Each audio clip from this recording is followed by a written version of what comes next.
सूरह सौद पारा नंबर 23 आया करीमा नंबर 48, 49, 50, 51, 52, 53 और 54। नहमदहु व नुसल्ली व नुसल्लिमु अला रसूलिहिल करीम, अम्मा बाद फ़अऊज़ु बिल्लाहि मिनश्शैतानिर रजीम, बिस्मिल्लाहिर रहमानिर रहीम। वज़्कुर इस्माईल वल यसअ व ज़ल किफ़्ल व कुल्लुम मिनल अख़यार हाज़ा ज़िक्र व इन्न लिल मुत्तक़ीन लहुस्न मआब जन्नाति अदनि मुफ़त्तहतल लहुमुल अबवाब मुत्तक़ीन फ़ीहा यदऊन फ़ीहा बिफ़ाकिहतिन कसीरतिन व शराब व इंदहुम क़ासिरातुत तरफ़ि अतराब हाज़ा मा तुअदून लियौमिल हिसाब इन्न हाज़ा लरिज़्क़ुना मा लहू मिन नफ़ाद। सदक़ल्लाहुल अज़ीम। वज़्कुर और याद कीजिए इस्माईल को, वल यसअ और यसा को, वल ज़ल किफ़ली और ज़ुल्किफ़ल को, व कुल्लुन और ये सब के सब मिनल अख़यार बहुत ही नेक हैं। हाज़ा ज़िक्र ये क़ुरआन नसीहत है। व इन्ना और बेशक लिल मुत्तक़ीना अल्लाह से डरने वालों के लिए लहुस्न मआब बेहतरीन ठिकाना है। जन्नत और वो क्या हैं, वो बाग़ात हैं। अदन वो जन्नत अदन है। मुफ़त्तहतल लहुमुल अबवाब जिसके दरवाज़े उनके लिए खुले हुए हैं। मुत्तक़ीना वो टेक लगाए हुए बैठे होंगे, फ़िया उसमें, यदऊना तलब करेंगे, फ़िया उसमें, बेफ़ाकिहतिन कसीरतिन व शराब कसरत के साथ मेवे और मशरूबात, व इंदहुम और उनके पास क़ासिरातुत तर्फ़ आँखें नीची रखने वाली हूरें होंगी, अतराफ़ हम उमर। हाज़ा ये माँ वो है तू अदूना जो तुमसे वादा किया गया था, लियौमिल हिसाब हिसाब के दिन के लिए। हाज़ा इन्ना बेशक हाज़ा ये लरिज़्क़ुना हमारा अतिया है, मा लहू मिन नफ़ाद जो कभी ख़त्म नहीं होगा। अब अल्लाह जल्ल सुब्हानहु व तआला जिस तरह मैंने कल भी अर्ज़ किया था कि मुख्तलिफ़ अंबिया का तज़किरा फरमाकर सरकार दो आलम सल्लल्लाहु अलैहि वसल्लम को तसल्ली दी जा रही है। अब यहाँ कुरान का एक बड़ा कमाल का नुक्ता देखिए। पिछली आया में जनाब इब्राहीम और इसहाक और याकूब का जिक्र किया। अब आपने तवज्जो अगर की हो तो ये नुक्ता बड़ी आसानी से आपको समझ आ जाएगा। हज़रत इब्राहीम बाप हैं, इसहाक बेटे हैं और याकूब पोते हैं, और इस्माईल अलैहिस्सलाम भी जनाब इब्राहीम के बेटे हैं, लेकिन उनका वहाँ जिक्र नहीं किया। भाई से और बाप से इस्माईल को मुफस्सल कर दिया, जुदा कर दिया। इसकी दो वजूहात। पहली वजह जनाब इस्माईल अलैहिस्सलाम की अज़मत को बयान करना था, इसलिए उन्हें मुफस्सल किया, मुनफसिल कर दिया, मुफस्सल नहीं किया, जुदा कर दिया, वहाँ नहीं जिक्र किया। और दूसरा ये बताना था कि इस्माईल अलैहिस्सलाम सब्र में मेराज सब्र पर बैठे हैं, इसलिए कि अय्यूब अलैहिस्सलाम ने तकलीफ़ें सही हैं माना, और अय्यूब अलैहिस्सलाम पर बड़ी आजमाइशें आई हैं, लेकिन अय्यूब अलैहिस्सलाम को अपनी ज़िंदगी पर यकीन था। और इस्माईल का कमाल देखिए, खुद अपनी रज़ा से छुरी के नीचे लेट गए। ये सब्र की इंतहा है। और यहाँ चूँकि अल्लाह ताला अपने महबूब को सब्र की तसल्ली देने के लिए मुख्तलिफ़ अंबिया का जिक्र कर रहा है, तो इस्माईल अलैहिस्सलाम की अज़मत को बयान करने के लिए कि ये मेरे महबूब के जद्दे अमजद हैं, इसलिए इब्राहीम अलैहिस्सलाम के साथ उनका ज़िक्र नहीं किया, उनका ज़िक्र जुदा किया कि वज़कुर, याद कीजिए इस्माईल को। और उसके बाद वल यसा, और यसा अलैहिस्सलाम को। यसा अलैहिस्सलाम ये हज़रत इलियास अलैहिस्सलाम ने इन्हें अपना नाइब मुकर्रर किया था, और फिर अल्लाह ताला अज़्ज़ा वजल ने इन्हें नबुव्वत और बादशाह दोनों चीज़ें अता कर दी। ये एक ही वक़्त में नबी भी थे और बादशाह भी थे। और इनके 3 कमालात मुहद्दिसीन ने और मुफस्सिरीन किराम ने लिखे। एक, सारी ज़िंदगी इन्होंने रोज़ा रखा, एक दिन भी रोज़ा नहीं छोड़ा, और सारी ज़िंदगी रात को ये सोए नहीं, सारी रात नवाफिल पढ़ते रहते थे। और तीसरा काम, सारी ज़िंदगी इन्हें गुस्सा नहीं आया। उम्मत के मामलात देख कर भी मतानत के साथ, सब्र और हौसले के साथ फैसले फरमाते थे, और कभी इन्हें गुस्सा नहीं आया। इसलिए अल्लाह ताला ने ख़ास इस्माईल अलैहिस्सलाम के साथ जोड़कर इनका जिक्र किया कि महबूब यासा को भी तो देखिए ना, किस कमाल के दर्जे के ये हमारा नबी था। फिर अल्लाह ने नबुव्वत तो बादशाह दोनों एक ही वक़्त दी थी। फिर जब इनके विसाल के लम्हात करीब आए तो इनकी उम्मत के सरकर्दा लोग इकट्ठे होकर इनके पास आए और कहा, कोई बंदा चुन लीजिए आपके बाद जिसकी तरफ हम रजू करें। अब उम्मत को पता था कि नबी तो अपना जाननशीन नहीं मुकर्रर कर सकता, क्योंकि नबुव्वत अल्लाह का फजल है, वो जिसे चाहता है अता करता है, लेकिन बादशाह में तो अपना खलीफा मुकर्रर कर सकता है ना। तो उम्मत ने कहा, बादशाही में अपना कोई खलीफा मुकर्रर कीजिए। आपने फरमाया हाँ ठीक है।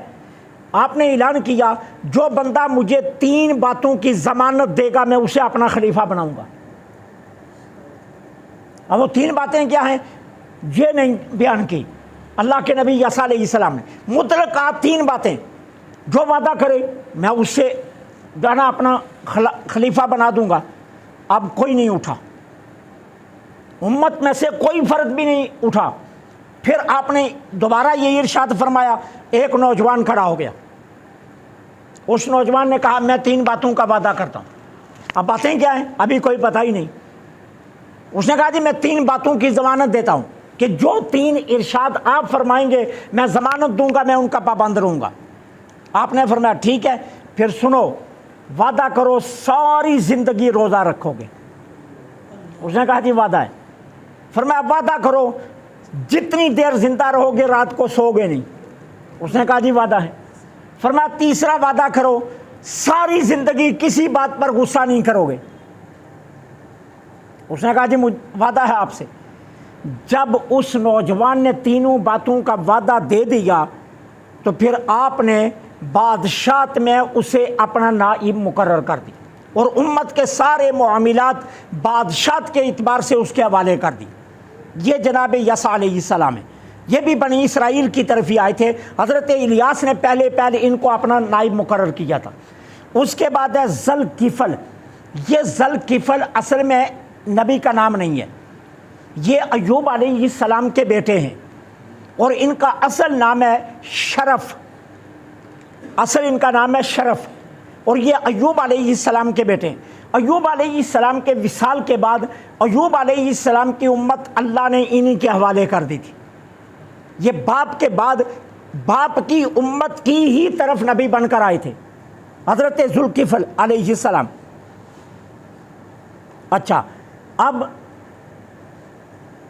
ये तबलीग फरमाने लगे और इनके अंदर जो कमालात थे, बाकी तो सिफात थी ना, लेकिन चंद कमालात इनमें भी अजीब थे। ये दिल के बेहद नरम थे। हज़रत ज़ुल्किफ़ल दिल के बहुत नरम थे। फिर यतीमों, बेवगाओं और मसाकीन का बेहद ख्याल रखते थे और पूरी उम्मत में जो मसाकीन, जो गरीब, जो यतीम, जो बेवा इनको नज़र आई सबकी कफालत अपने ज़िम्मे ले ली थी। इसी वजह से इनका नाम ज़ुल्किफ़ल पड़ गया, कफालत करने वाला, हालांकि नाम इनका शरफ है। तो इस वजह से इनको ज़ुल्किफ़ल कहा जाता है। ये अय्यूब अलैहिस्सलाम के बेटे हैं। और फिर यसा अलैहिस्सलाम और ज़ुल्किफ़ल ये रिश्ते में चचाज़ादे, ये दोनों चचाज़ादे। यसा अलैहिस्सलाम के वालिद अय्यूब अलैहिस्सलाम के भाई हैं और अय्यूब अलैहिस्सलाम के बेटे हैं ये ज़ुल्किफ़ल। तो ये आपस में चचाज़ादे दोनों ये नबी। तो अल्लाह ताला फरमा रहा है महबूब इस्माइल, यसा और ज़ुल्किफ़ल को याद कीजिए, कुल्लुम मिनल अखियार, ये सब के सब हमारे पसंदीदा तरीन बंदे हैं। एक है पसंदीदा बंदा, एक है पसंदीदा तरीन बंदा। ये हमारे पसंदीदा तरीन बंदे हैं ये। फिर उसके बाद फरमाया हाज़ा ज़िक्र, ये कुरान नसीहत है, ये कुरान नसीहत है। क्या मतलब? अंबिया के ज़िक्र जो हमने किए ना, ये कोई किस्सों की किताब नहीं है, ये कहानियों की किताब नहीं है जिसे आप कहावतें समझकर पढ़ना शुरू कर लो कि जी मूसा अलैहिस्सलाम की कहानी पढ़ता हूँ, ईसा की पढ़ता हूँ, यसा की पढ़ता हूँ, ज़ुल्किफ़ल की पढ़ता हूँ। कहा ये कहानियाँ नहीं है, हमने नबियों की सीरत और उनके ज़िक्र को बयान करके इसमें तुम्हारे लिए नसीहत रखी है। और वो नसीहत क्या है कि वो काम मत करना जो इन नबियों की उम्मतों ने किया, जिसकी वजह से वो तबाह हुए। और दूसरा, इन नबियों की सीरत ये तुम्हारे लिए मशअले रौ है। तो कहा ये कुरान ज़िक्र है, नसीहत है। व इन्ना लिलमुत्तक़ीन, और बेशक अल्लाह से डरने वालों के लिए बड़ा खूबसूरत ठिकाना है।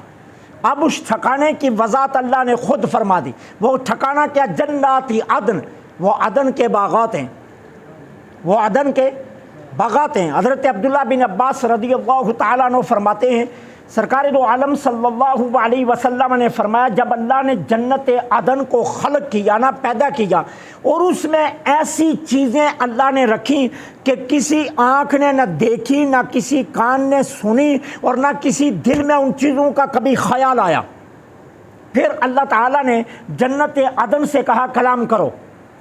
तो जन्नत अदन बोली और कहने लगी कद अफ़लहल मुमिनून, बेशक ईमान वाले कामयाब हो गए। और दूसरी रवायत हज़रत अब्दुल्ला बिन अब्बास की ही इस तरह है कि जब अल्लाह ताला ने जन्नत अदन को बनाया और बनाने के बाद अल्लाह ताला ने जन्नत अदन से कहा कलाम करो, तो जन्नत अदन ने कहा कद अफ़लहल मुमिनून, ईमान वाले कामयाब ठहरे, ईमान वाले कामयाब ठहरे। अल्लाह ने फरमाया तूने सच कहा। फिर जन्नत अदन ने आगे से कहा ए अल्लाह, ए अल्लाह, मुझ में कभी कोई बखील नहीं रह सकेगा, मुझ में कोई बखील कभी नहीं रह सकेगा।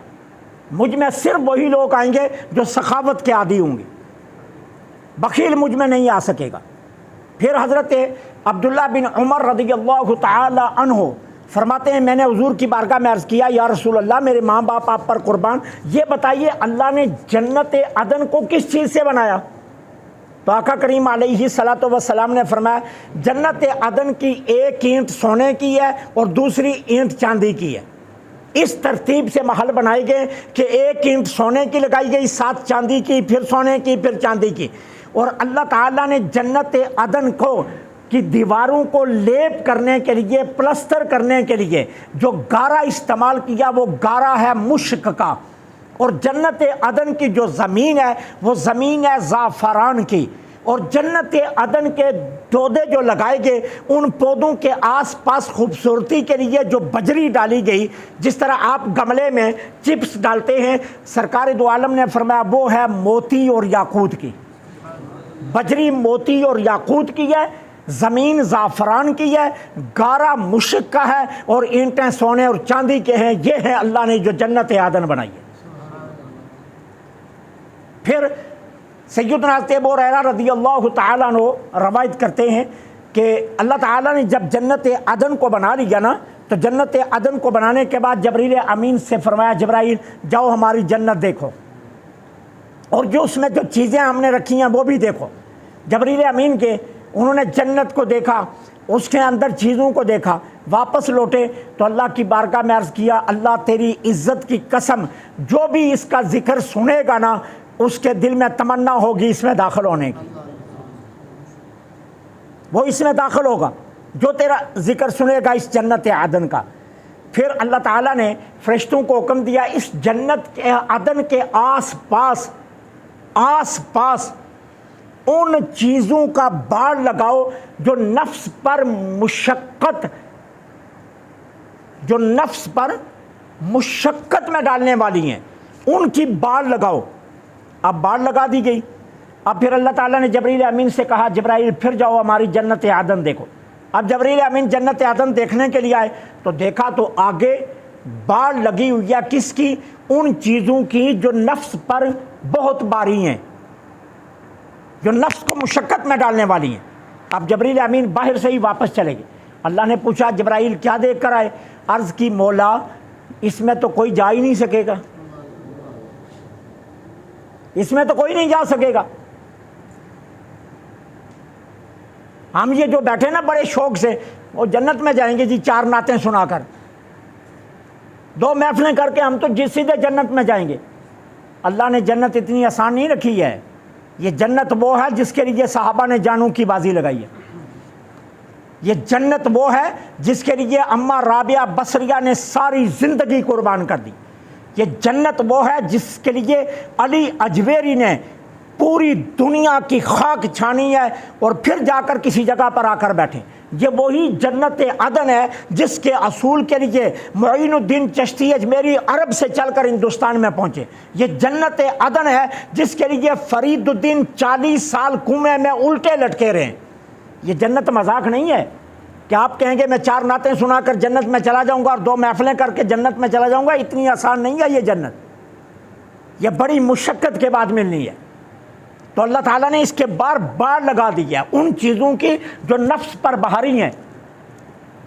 पैसा खर्च करना बाहरी है, नमाज के लिए उठना बाहरी है, राय खुदा में अपनी कमाई खर्च करना ये बाहरी है, अच्छे इखलाक अपनाना ये बाहरी है, किसी की ठोकर बर्दाश्त करना ये बाहरी है, किसी की गाल को सह लेना ये बाहरी है, किसी के ऐबों पर पर्दा डालना ये बाहरी है, किसी को उछालने से बाज रहना ये बाहरी है, किसी की जो है ना ऐबों के चर्चे करना ये बड़ा बाहरी है। नफ्स के ऊपर अल्लाह ने ये सारी बाड़ें लगाई हैं, ये सारी कुर्बान करने पड़ेंगी, फिर जाकर जन्नत में कदम रखा जाए।